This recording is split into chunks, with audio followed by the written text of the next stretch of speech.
C'était à l'accueil pour vous, ça vient du comité de communication artistique. Alors c'est ici que vous travaillez? Je voyais ça plus grand. En tout cas, je suis super contente d'avoir eu le stage. Je suis hyper motivée. Vous savez, j'adore les films et les séries. Ah. Donc c'est vous. Vous avez un numéro de matricule? 01 VP 88. Mais vous pouvez m'appeler... Et que connaissez-vous de mon travail exactement? Eh bien, votre mission, que vous avez acceptée, est de protéger notre pays et sa jeunesse en vous assurant qu'aucun message spirituel ne se cache dans les films qui entrent sur le territoire. Le comité de communication artistique sélectionne des films, vous les regardez et donnez votre avis. Sans votre autorisation, rien ne passe. Très bien, donc vous connaissez le métier et ses enjeux, alors ne perdons pas de temps, le CCA nous a envoyé ce dernier film, donc visionnage.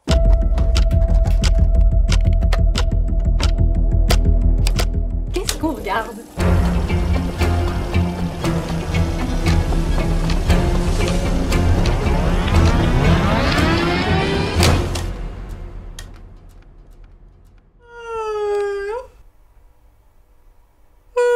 C'était rigolo, hein? Hein? Ah si, moi j'ai rigolé tout le temps. Oh, j'ai bien entendu, au-delà de ça, on a un rapport à envoyer au comité. Vous avez un avis? Oui, bah franchement pas grand-chose à signaler, hein. En gros, Bruce Tout-Puissant est une comédie américaine sortie en 2003, réalisée par Tom Shadyac. C'est l'histoire de Bruce Nolan, un journaliste avide de reconnaissance qui n'a que sa carrière en tête, laissant de côté le reste de sa vie, y compris sa femme. Alors qu'il traverse une période difficile, il rend Dieu coupable des malheurs qui lui arrivent et l'accuse d'être incompétent. S'il y a quelqu'un ici qui fait pas son boulot, c'est toi! C'est là que Dieu se manifeste directement à Bruce et lui propose de posséder tous ses pouvoirs, pour voir s'il fait mieux. Je me suis noté farce innocente, avis favorable. J'ai pas l'air comme ça, mais... Leçon numéro 1.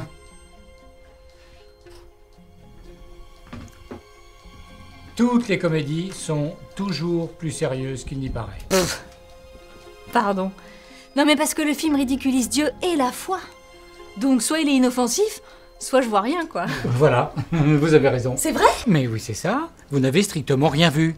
Ah, parce que si vous voulez montrer un film à nos concitoyens bourré de sornettes bibliques et doublé d'une morale bigote, c'est ce film-là qu'il faut leur montrer. J'arrive pas à savoir si vous êtes sérieux ou très très marrant. Ah, vous êtes très très sérieux.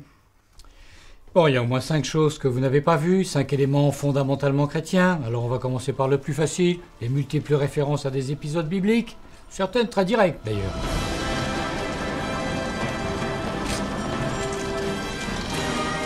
Comme par exemple lorsque Bruce ouvre sa soupe en deux, à la manière de Moïse devant la mer Rouge, ou ce moment où Bruce sur son antenne parabolique crie Que ma volonté soit faite! En référence à la prière du Notre Père, que ta volonté soit... Faites? Eh ben voilà, on avance. Ou encore Bruce Saint-Jean, le Nouveau Testament, lorsqu'il se retrouve avec ses agresseurs et qu'il leur dit... En vérité, je vous le dis, camarades, je ne souhaite pas me battre. Bref, un Dieu que Bruce parodie tout au long du film, sorti tout droit de la Bible. Et je passe sur tous les clins d'œil cachés, enfin cachés, pour un regard inattentif. Vous posez cette caméra, s'il vous plaît. Pardon. Ces détails cachés, comme ce veau d'or sur lequel Bruce s'appuie lors de la fête donnée en son honneur, renvoient explicite au livre de l'Exode. Le veau est ici le symbole de la vanité de Bruce et de tout ce qu'il a fait pour réussir seul, sans écouter Dieu. Enfin, ou plutôt... le nom du Dieu d'Israël. Et si je voulais insister, je citerai le moment où Bruce sort de ses gonds. Ou comme ces sublimes chutes, est-ce que la pierre sur laquelle repose toute ma vie s'érode continuellement sous mes pas? Tout en faisant référence à la parabole évangélique de la maison basée sur du sable ou sur le roc. Les fondements de la vie de Bruce, la pierre, le roc sur lequel il croyait l'avoir édifié, s'effondre sous des chutes diluviennes. Bruce Nolan n'a toujours pas compris qu'il a bâti sa vie sur le sable. Eh ben, vous avez l'œil, hein. Je reconnais que j'avais vu aucun de ces 5 points. Mais ça, c'était mon premier point. Alors, puisque vous semblez avoir du mal à compter, parlons chiffres. Le chiffre 7, hautement symbolique dans la Bible, est présent partout. Bruce travaille pour Chanel 7, Dieu le rencontre au 7e étage, il se donne rendez-vous le 7 à 7 heures, Dieu apparaît 7 fois, le SDF tient 7 pancartes différentes, tout tourne autour du chiffre 7, prouvant discrètement que ce film est bien plus chrétien qu'il n'y paraît. Ah oui. Après, le chiffre 7, c'est pas réservé qu'aux chrétiens non plus. Certes. Mais enfin, un simple titre d'exemple. Lorsque l'Église recense les péchés capitaux, elle en dénombre, évidemment... Et ce sera mon troisième point. Le premier acte montre un Bruce qui collectionne les 7 péchés capitaux comme s'il en suivait la liste.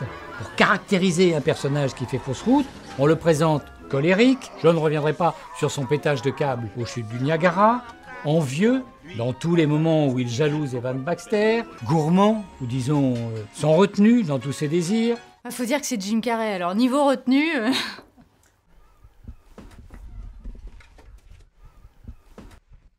Bien. Bruce a des prédispositions, même fugaces, pour la paresse, l'avarice, la luxure.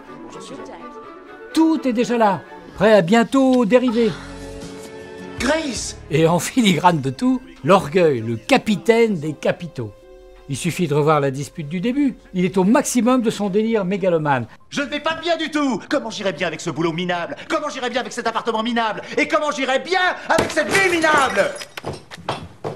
Voilà un bon cocktail de péché façon Bruce. Un portrait qui coche toutes les cases. Il t'a fait ça en un jour? Imagine ce que je peux faire en 7. C'est vrai que c'est pas un ange. Mais vous l'avez dit, avec les pouvoirs divins, ça empire. On ne m'abandonne pas! On l'a pas dit à ma face, papa! Mais on l'a cané! Je suis l'alpha, chérie! Je suis l'oméga, baby! Il aurait mieux fait de pas rencontrer Dieu.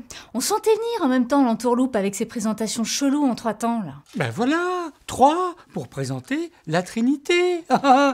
Bruce tombe sur Dieu balayeur, Dieu réparateur d'ampoules, Dieu PDG, une odieuse référence au Dieu unique en 3 personnes dans la religion chrétienne. Le Père à la tête de la holding, Le Tout-Puissant. le Fils descendu sur terre pour montrer le chemin aux hommes, et l'Esprit Saint censé allumer sa lumière dans les cœurs. Ce film vire au catéchisme. Oh là là.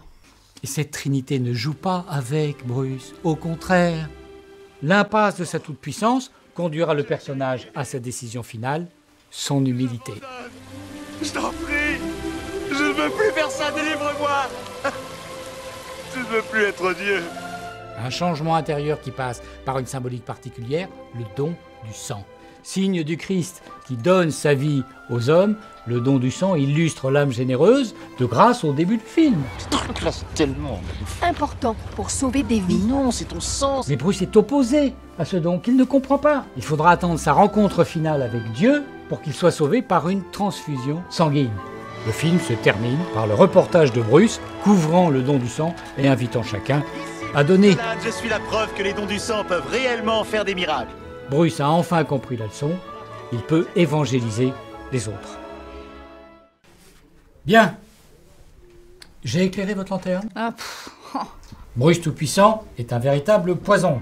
Derrière la farce se cachent des références claires à une mythologie, de sournoises leçons de théologie, et un personnage pécheur dont la rédemption constitue le fil rouge. Ce film n'a pas sa place chez nous. Vous verrez, mon petit, que ce métier ne souffre pas l'à peu près. Et je vous rappelle la devise de notre bureau, repérer les images de Dieu à l'écran. car le diable est dans les détails. Eh ben, je vois que vous connaissez la théorie. On va passer à la pratique. Tenez, portez ce rapport au CCA. Vous êtes fort quand même. Oui, oh, c'est un métier. Et pour votre prochaine critique, avant de donner un avis aussi favorable qu'aveuglé, pensez à tourner votre langue dans votre bouche un certain nombre de fois. Car le diable est dans les détails. Voilà.